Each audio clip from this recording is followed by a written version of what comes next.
If you've ever felt like the full truth about your health wasn't being shared with you, then listen closely, because today's story is going to shake you. Imagine this. A woman speaks up about a mistake millions of people are making with one of the most important organs in the body, your pancreas, and instead of being heard, she gets pushed aside, dismissed, silenced, and yet what she talked about keeps echoing across the world, because deep down, people can feel that something about how we treat this organ is fundamentally wrong. Today, we're diving into that mistake, the one that affects your energy, your digestion, your immunity, your mood, your weight, and your long-term health in ways most people never even notice until it's too late. And no, this isn't fear-mongering, this is awareness. This is about understanding the hidden signals your pancreas has been sending you for years. Signals many people don't know how to read. So stay with me, because once you understand what's really going on behind the scenes inside your own body, you'll never look at your daily choices the same way again. Now, before I take you into the heart of this, let me make one thing absolutely clear. This video isn't medical advice. It's education. It's empowerment. It's the kind of conversation you'd wish someone had with you earlier in life. The pancreas is one of those organs that rarely gets talked about unless something goes really wrong. And by the time symptoms show up, the problem has usually been building for years. That's why people like Barbara O'Neill became so vocal about lifestyle, about how we eat, how we live, and how our daily habits slowly overload this tiny but powerful gland. And while some of her ideas sparked controversy, the underlying message that the pancreas is often neglected, misunderstood, and pushed to its limit is something we can all learn from. Because whether or not you agree with everything she's said, the fact remains, the modern lifestyle is brutal on this organ, and ignoring it is a mistake that costs people their health every day. So let's rewind for a moment and look at what the pancreas actually does. Because most people only know one small part of its job. Yes, it helps with blood sugar, but that's just the tip of the iceberg. Your pancreas is your body's behind-the-scenes mastermind. It produces enzymes that break down fats, proteins, and carbohydrates. It regulates digestion long before food, hits your bloodstream, and helps prevent energy crashes. When it's overwhelmed, you feel it everywhere, in your gut, in your skin, in your mood, in your cravings, in your energy levels. But because the pancreas works quietly, tirelessly, without complaint, most people don't realize it's suffering until something dramatic happens. And that's the deadly mistake. Barbara O'Neill talked about people treat symptoms, not causes. People look at blood sugar alone and ignore the lifestyle patterns that stress the pancreas in the first place. Think about it. We live in a world where convenience has replaced intention.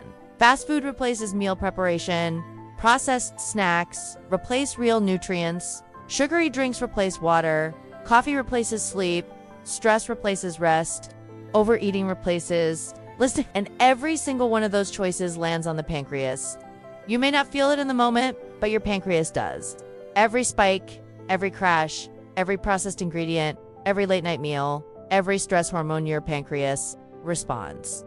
Over time, it becomes exhausted. But here's the shocking part. Most people blame everything except the pancreas. They blame age, metabolism, genetics, low energy, mood swings, cravings, bloating, weight gain, or even just getting older. But the truth is, the pancreas is often quietly waving a red flag long before any diagnosis, long before any medication, long before any crisis. And when Barbara O'Neill talked about this, the reaction wasn't exactly warm and welcoming. Instead of discussing the bigger picture, she tried to highlight that we can support our organs through healthier lifestyle choice, since the focus turned into arguments, pushback, and shutting down conversation. But that doesn't change the reality. The pancreas is struggling in millions of people, and most of them have no idea. Today, we're pulling the curtain back on the habits that hurt it the most and the small changes that can make a massive difference. Let me paint a picture for you. Imagine your pancreas as a worker inside your body. Every time you eat, it clocks in. If you eat something heavy, it works harder. If you snack constantly, it never gets a break. If you live on sugar and refined carbs, You've basically forced it to work overtime without rest every day for years. And when your pancreas never gets a pause, it starts to falter. You feel that as fatigue after meals. You feel it as cravings. You feel it as digestive discomfort, bloating, unpredictable hunger, irritability, even insomnia. People don't realize how deeply the pancreas affects their daily experience of life. They think digestion is just digestion. They think energy is just energy. They think cravings are just cravings. No, it's all connected to what's happening inside this one essential organ. Now, here's the mistake that created so much noise around what Barbara O'Neill said. People assume the pancreas only needs help when there's a serious medical condition, but in reality, you can support your pancreas long before it reaches that stage through simple changes that anyone can do. No pills, no extreme programs, no magic solutions, just actual common sense habits that give the pancreas what it desperately needs: balance, rest, nourishment, and space. Let me share something powerful with you. One of the biggest silent stressors on the pancreas is constant eating. We live in a snacking culture: chips, cookies, crackers, lattes, smoothies, biscuits, bread, sweets, everything within reach, all the time, every day. Even healthy snacks add up. People don't realize that every bite triggers a digestive response. Your pancreas doesn't care if it's a tiny cookie or a full meal. It has to release enzymes and hormones every single time food enters your mouth. That means if you're grazing all day, your pancreas literally never stops. And just like any part of your body, continuous work without rest leads to burnout. Imagine living your whole life without a break. That's what many people unknowingly force their pancreas to do. Another mistake is ignoring the role of hydration. When you don't drink enough water, not sugary drinks or flavored beverages, your digestive system becomes sluggish. Thickened digestive juices make the pancreas work harder. Think of it like trying to wash dishes with almost no water. It's possible, but exhausting and inefficient. When Barbara talked about simple hydration helping support the pancreas, some people rolled their eyes, but modern research shows that hydration plays a direct role in digestion, metabolism, and enzyme function. Now let's talk about stress. Not emotional drama, not overthinking. We're talking about the stress hormones that flood your body when you're overwhelmed, anxious, rushed, overstimulated, or chronically tired. Stress hormones, especially cortisol, directly interfere with digestive function. They slow it down or lock it up completely. And when digestion slows, the pancreas has to work harder to push things through. People think stress only affects their mood or sleep, but it affects their pancreas too. It forces that organ to work under tension, pressure, and imbalance. Over time, this combination becomes a silent, dangerous system of overload.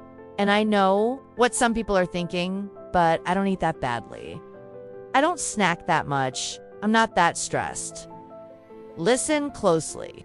The body doesn't get overwhelmed by one big problem. It gets overwhelmed by 1,000 small ones. A sugary tea here, a late lunch there, a rushed breakfast, inconsistent sleep, processed ingredients, skipping water, too much caffeine, no physical movement. One by one, these build up, and the pancreas is the one catching the fallout. Here's where the message gets even more important. You don't need dramatic symptoms to be dealing with a worn-out pancreas. You only need subtle ones, the kind people ignore for years. Feeling drained after eating, bloating, indigestion, feeling shaky when hungry, needing caffeine to wake up, craving sugar in the afternoon, mood swings, irregular appetite, unexplained, weight changes, difficulty sleeping, or feeling heavy after meals. These aren't random. They're signals, small taps on the shoulder that something inside needs care. And this brings me to the heart of the video, the part that people call controversial. Silenced, shut down, or unexpected. The truth is that most people don't need complicated strategies to support their pancreas. They need awareness. They need consistency.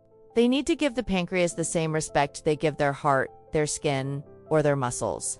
You won't hear this in a typical health conversation because digestion isn't glamorous. The pancreas isn't glamorous. but it is essential. And once you start supporting it, your entire life shifts: your energy, your weight, your mood, your clarity, your digestion, your cravings, all of it. So what can you actually do? Let me lay it out for you in the simplest, most practical way possible. No unrealistic expectations, no extreme lifestyle jumps, no anti-science claims, just real, doable steps that help bring your pancreas back into balance. Start by giving yourself spacing between meals. This allows your pancreas to finish its job completely before starting another one. When you give your body space, your pancreas resets. Not skipping meals, spacing them. Eating with intention instead of constant grazing. Then there's water. Increase your water intake gradually. Don't chug. Hydrate consistently. Your pancreas benefits dramatically when digestive fluids are supported by hydration. Then let's talk about real food. Whole foods, foods with fiber, nutrients, natural enzymes. Your pancreas loves foods that break down easily and naturally. When you eat processed foods, fried foods, overly sugary foods, the pancreas works overtime. When you eat whole fruits, vegetables, legumes, nuts, seeds, and clean proteins, the workload becomes lighter and more efficient. No extreme diets, no perfect meals, just a shift toward food your body actually knows how to digest. Movement is another overlooked supporter of the pancreas. You don't need to run marathons. Even a daily 15 to 20-minute walk after a meal can ease the pancreas's burden by helping your body process nutrients more efficiently. Walking is one of the simplest forms of support you can give your digestive organs, and yet it's one of the most ignored. And stress. You don't need to meditate for an hour a day. You don't need to become a yogi. Just implement moments of pause, deep breaths, small breaks, better bedtime routines, less screen time before sleep. Your pancreas feels your stress weather. Do you believe that or not? Now, as you begin making these changes, something incredible happens. You start to feel lighter, your digestion becomes smoother, your cravings decrease, your energy stabilizes, your mood lifts, your sleep improves. These aren't miracles. They're the results of an organ finally being given permission to do its job without interference. And when that happens, your entire system becomes more balanced. This is the part of the message that made some people the idea that simple lifestyle choices can significantly impact something as important as your pancreas doesn't sit well with. Industry is built on complexity, but simplicity works. Consistency works, awareness works, and here's what most people don't understand: your pancreas wants to heal. It wants to rebalance, it wants to function efficiently, it just needs the space and support to do so. Your body's not against you, it's always working for you. Your pancreas is not the villain, it's the silent hero. But even heroes need rest. When Barbara O'Neill spoke about lifestyle changes, she wasn't encouraging people to avoid medical care. She was encouraging people to give their bodies a chance to function better through simple habits. There's nothing dangerous about drinking more water, spacing meals, choosing whole foods, walking after dinner, or reducing stress. These are foundational habits that support every major organ, not just the pancreas. And here's the empowering truth. You don't have to wait until something goes wrong to care about your pancreas. You can start today. One choice, one change, one shift at a time. You don't need perfection. You need intention. You don't need overnight transformation. You need consistency. And the best part, you'll feel the difference faster than you expect. Picture your life a few weeks from now. You wake up with more clarity. You eat without feeling heavy. You don't crash in the afternoon. You sleep more deeply. You stop craving sugar constantly. Your mood becomes more stable. That's the pancreas responding to care. That's your body thanking you. And before we wrap up, I want you to remember something powerful. You have more control over your health than you've been taught to believe. You are not powerless. You are not stuck. You are not at the mercy of your habits, your cravings, or your past. You can rebuild, you can restore, you can support your pancreas in a way that changes everything from your gut to your brain to your energy to your emotions. Your body's always listening to your choices. Make them count, make them intentional, make them supportive, and above all, make them consistent. If this message resonated with you, stay with this channel because we're only getting started. The truth about your health is simple, powerful, and transformative, and it's time you finally heard it.